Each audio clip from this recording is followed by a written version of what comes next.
On Thursday in Brussels, NATO Defense Ministers gathered for the final day of their meeting on collective security and defence. But the morning's focus quickly shifted to The Hague. The Netherlands, aided by the UK, had disrupted a cyber operation conducted by the GRU, the intelligence arm of the Russian military. The military intelligence intercepted a cyber operation, and 4 Russian intelligence officers were deported from the country the same day. Their equipment was abandoned.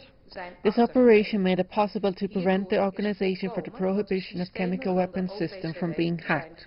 The Organisation for the Prohibition of Chemical Weapons, based in The Hague, had been probing the recent chemical attack on a Russian ex-spy and his daughter in the UK.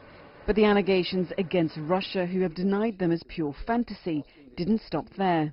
Evidence found on a seized laptop showed signs of Russian meddling in the investigation into the downing of Malaysian Airlines flight MH17 over eastern Ukraine in 2014. What we're doing by acting with our allies, by actually isolating Russia, exposing the fact that these are actions of a state that is acting in a reckless and indiscriminate manner. This is not the actions of a great power. This is the actions of a pariah state. From its support to the Assad regime, which used chemical weapons against its own people, to its use of a chemical agent on the sovereign soil of a NATO ally in the Salisbury attack, to this latest hacking attempt, Russia displays blatant disregard for human life and international law.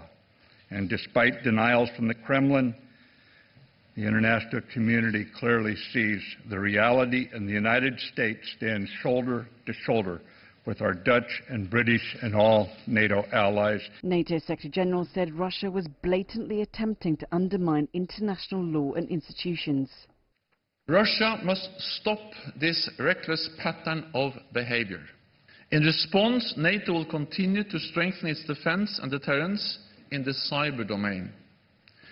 We are making significant progress, setting up a new cyber operations center, bolstering our cyber resilience, and integrating national cyber capabilities into NATO missions and operations.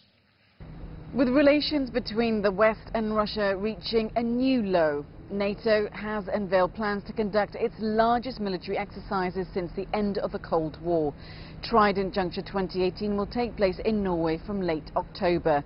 Russia have been invited to send their own observers. NATO military officials say it would be fictitious but realistic, so that NATO can simulate what it would do should an ally come under attack. Mariam Zaidi, CGTN, Brussels.